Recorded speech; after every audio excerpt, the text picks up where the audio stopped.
Assalamualaikum warahmatullahi wabarakatuh. Untuk memenuhi tugas mata kuliah terpadu, kali ini saya bersama Mas siapa? Ivan Sarok dan saya Ibu Mam Pratama dengan narasumber Mbak Hati dan sama Nuril. Di sini saya ingin bertanya mengenai tentang media pembelajaran yang digunakan oleh Mbak Nuril dan Mbak Pinasti. Ini kan meskipun belum menjadi guru profesional, tapi kan sudah berkecimpung di dunia pendidikan dan sudah menjadi guru. Nah, media apa sih yang biasanya digunakan untuk pembelajaran bahasa Indonesia ini agar berjalan efektif dan maksimal? Jadi saya dulu ya. Kalau media yang biasanya digunakan itu masih basic ya, biasanya menggunakan LCD, lalu sedikit biasanya juga kita menggunakan papan tulis masih kita gunakan. Lalu biasanya media-media yang lain biasanya media konkret. Yang terakhir kali saya gunakan itu saya menggunakan spinner untuk nomor. Itu biasanya anak-anak menggunakan itu untuk memilih siapa yang akan mengerjakan duluan gitu aja. Jadi itu bisa digunakan untuk pembelajaran yang lain. Jadi tidak hanya untuk mata pelajaran A saja, tapi bisa digunakan mata pelajaran lain. Dan mungkin kalau Mbak Pinasti, kalau dari saya mungkin dari media yang saya gunakan proyektor itu pasti, karena kita kan menjelaskan materi. Biasanya kita harus menggunakan PPT atau mungkin media gambar dari YouTube atau mungkin dari bahan yang lain. Kemudian selain media PPT, kita juga menggunakan bisa berupa gambar langsung yang di print, kemudian dijelaskan kepada peserta didik. Kemudian untuk terakhir kali saya menggunakan media itu berupa gambar. Jadi seperti contohnya pada teks prosedur. Nah, saya menyediakan gambar makanan dan mereka harus mengidentifikasi mana sih kira-kira alat atau bahan apa yang digunakan untuk membuat makanan itu, atau mungkin bahan-bahannya juga, dan kemudian cara pelaksanaan membuat makanan itu. Nah, itu ditaruh di bagian tengah gambar, dan gambar itu mereka bisa mewarnai. Nah, jadi setelah diwarnai, jadi kan mereka ada kesan fun-nya juga, karena dari mewarnai itu mereka sedikit refreshing juga, tidak hanya memikirkan bagian teks prosedurnya saja. Jadi setelah mereka bisa mengisi teks prosedurnya, mereka bisa mewarnai gambarnya, kemudian mereka bisa menempel. Nah, medianya itu bisa dilipat.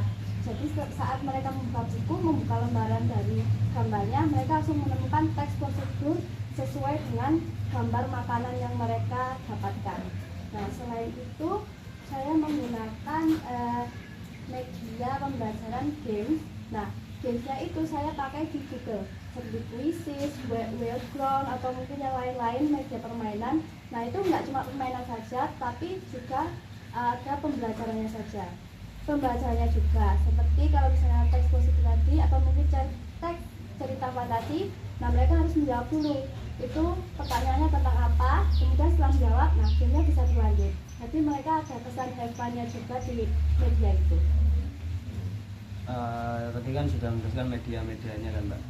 Kalau semisal LCD-nya sedang error, itu gimana cara mengatasinya? Atau alat-alat yang lainnya sedang tidak bisa digunakan, itu gimana cara mengatasinya? Ya.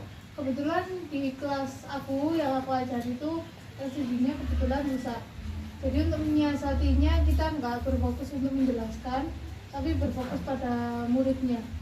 Jadi bagaimana cara kita membuat rancangan pembelajaran atau modul itu semenarik mungkin agar kita meminimalisir menggunakan LCD. Kalau memang dibutuhkan, seperti biasanya kalau ada video pembelajaran ataupun gambar-gambar, itu biasanya kita alternatifnya ke ini sarpras, biasanya pinjem. Jadi itu juga biasanya memangkas waktu juga, karena untuk mempersiapkan satu LCD beserta medianya itu biasanya membutuhkan waktu sekitar 10 menit. Jadi kalau misalkan satu jam pelajaran ada 40 menit, biasanya hanya sisa 30 menit aja. Jadi kurang efektif biasanya. Tapi kita kembalikan lagi bagaimana cara kita untuk mengolah pembelajaran, mengolah kelas, merancangkan bagaimana kita menemukan ide-ide pembelajaran yang menarik dan interaktif untuk anak-anak. Kalau dari saya kemarin sempat ada kendala. Jadi di pertengahan pembelajaran awalnya saya menggunakan PPT sebagai media saya, tapi di tengah pembelajaran PPT-nya langsung mati atau mungkin proyektornya langsung tidak bisa digunakan. Ya mau nggak mau saya harus menerangkan atau mungkin memberikan tugasnya itu lewat papan tulis. Jadi memang harus saya nulis ulang tadi yang saya terapkan apa. Kemudian, tapi kan pembelajarannya kan pembelajaran mendalam. Otomatis saya hanya memberikan pertanyaan dan peserta didiknya harus menjawab apa sih yang harus mereka katakan atau mereka jawab sesuai dengan pertanyaannya. Jadi saya menggunakan papan tulis. Jadi untuk penggunaan medianya ini guru tidak hanya dituntut untuk bisa menggunakan, tapi harus bisa menyiasati untuk ada tantangan untuk itu, harus bisa menyiasati berbagai kondisi yang ada di kelas. Oke, dari aku kan tadi Mbak Nuril bilang gimana caranya kita bisa menemukan ide-ide yang menarik buat siswa.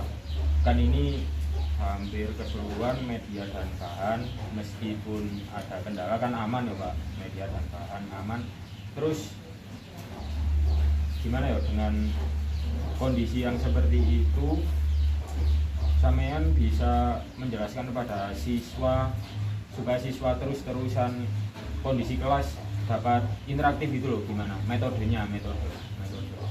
Kalau aku kebetulan biasanya pakai deep learning ya, itu dikelompokkan. Kebetulan sekolah yang aku mengajar itu inklusi. Jadi saya biasanya mengelompokkan anak inklusi dengan anak-anak yang reguler itu berbeda. Jadi saya punya modulnya juga berbeda nantinya. Untuk LKPD-nya nantinya berbeda, sama seperti yang reguler, pasti berbeda. Itu biasanya saya kelompokkan ke dalam satu kelompok kecil atau biasanya berisi 3, 4 atau 5 orang. Lalu biasanya saya juga membuat pembelajaran yang tingkatannya berbeda. Biasanya yang reguler misalnya segini, kalau yang inklusi di bawahnya. Tapi tidak mengurangi esensi dari materi itu sendiri. Gitu. Kalau soal media yang biasa saya gunakan itu juga biasanya perlu uji coba dulu. Biasanya ada kegagalan juga karena tidak menutup kemungkinan, karena yang pernah saya lakukan itu saya pakai aplikasi Puzzle Maker. Niatnya untuk biar ada joyfulnya, tapi juga ada mindful dan meaningfulnya. Tapi pada kenyataannya ternyata aplikasinya tidak sesuai dengan yang saya harapkan. Jadi perlu adanya uji coba juga, yang nantinya juga hasil akhirnya tetap ada di dalam modul, karena di dalam modul kan lengkap ada kunci jawabannya. Berarti kendalanya cuma di aplikasi apa dari peserta didiknya juga? Bisa jadi dari aplikasi, bisa jadi dari saya kurang teliti, atau bisa jadi kalau di siswa mungkin terlalu berat pertanyaannya gitu, bobot pertanyaannya. Tapi kalau kita bisa menyesuaikan, pasti kita pertama kali yang harus kita lakukan adalah asesmen awal itu untuk mengetahui bagaimana porsi siswa untuk mendapatkan materi. Kalau dari saya mungkin pembelajarannya saya paling banyak menggunakan permainan, jadi permainan lewat web. Jadi kan kalau misalnya di minggu pertama, minggu kedua itu di setiap pertemuan kan masih membahas tentang materi-materi dasar. Nah itu mereka ya sudah menjelaskan mungkin itu tentang apa, terus kemudian menjawab. Nah itu lama-kelamaan kan mereka akan merasa bosan. Jadi saya menggunakan itu tadi background atau mungkin apa fisik tentang itu semua, tentang permainan, dan mereka itu sangat antusias kalau memegang HP. Karena kalau saat mereka pembelajaran nggak pegang HP itu cuma oh iya bu, ini bu jawabannya ini, bu cuma tidak ada. Saat ada pesan fun-funnya itu ya cuma di akhir saja. Mungkin kalau mereka sudah bosan, oke ya itu game gitu. Itu kan tadi pertanyaan dari media ya. Sekarang saya beralih, kan anak-anak atau siswa ini kan biasanya tingkat kognitifnya atau motoriknya kan setiap siswa beda-beda. Nah, sebagai guru untuk menyiasatinya bagaimana ya? Agar pembelajaran tetap bisa diterima, atau dalam kelas ini pembelajarannya tidak menyulitkan salah satu siswa dan terlalu mudah untuk siswa yang lain mungkin mungkin memiliki tingkat yang lebih tinggi dari segi kognitif ataupun motoriknya. Ya. Seperti yang saya katakan tadi, bahwa sebelum kita memulai suatu pembelajaran pastinya kita akan melakukan asesmen awal. Asesmen awal ini untuk mengukur sejauh mana anak ini mampu memahami materi yang akan kita pelajarkan nantinya. Nah, setelah kita dapatkan hasil dari asesmen awal, pastinya dalam setiap pembelajaran atau setiap pertemuan kita mengadakan LKPD. Nah, LKPD itu merupakan asesmen formatif yang biasanya nilainya kita ambil dalam kegiatan pembelajaran sehari-hari. Nah, untuk yang terakhirnya, biasanya setiap bab kita mengadakan asesmen sumatif untuk mengetahui sejauh mana siswa murid dalam memahami materi itu.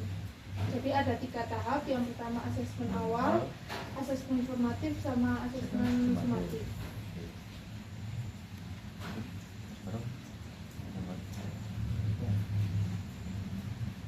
Yang terakhir Mbak, misal nanti dari Mbak Nuril sama Mbak Nuril sama Mbak Bim itu kan sekarang ngajar di kota, misal nanti sampean ngajar di tempat masing-masing kan, sama-sama dari background kabupaten kan, pembelajaran seperti ini bisa nggak diterima di area-area jenengan-jenengan itu? Dan kalau misal nggak terima, nggak bisa dijalankan pakai cara yang mana? Kalau aku sih masih bisa, karena setiap pembelajaran pastinya bisa disambutkan dalam kehidupan sehari-hari. Contohnya kalau kemarin saya ada materi tentang poster kita tidak mengambil jauh-jauh aja. Dari sekitaran di dalam sekolah itu pasti ada poster, kecil ataupun besar, sedikit maupun banyak pasti ada. Nah, kalau kita alihkan ke kabupaten, mungkin di kabupaten juga ada, tidak menutup kemungkinan. Atau bahkan di materi yang lain ada teks laporan, misalnya dari mitigasi bencana, bagaimana cara menanggulangi bencana. Di kota mungkin bencananya berbeda, di desa mungkin bencananya berbeda, tapi dengan kita mengaitkan dalam kehidupan sehari-hari, pastinya itu juga tidak menjadi penghalang bahwa materi ini bisa tersampaikan atau tidak. Pasti bisa, karena tinggal kita aja mengaitkan dalam kehidupan sehari-harinya bagaimana. Jawaban tuh Mbak Bim. Kalau dari saya mungkin karena kalau di siswa kota, memang di kota itu kan pastinya mereka lebih melek dengan pembelajaran, mesti melek dengan sekolah itu penting gitu kan. Tapi kalau saya lihat dari di desa, mungkin di tempat saya, nah mereka itu seperti mereka itu butuh sekali seperti motivasi belajarnya. Karena kalau kita lihat di desa itu mereka acuh gitu. Kalau kita menjelaskan ini itu mereka ya itu intinya itu gitu kan.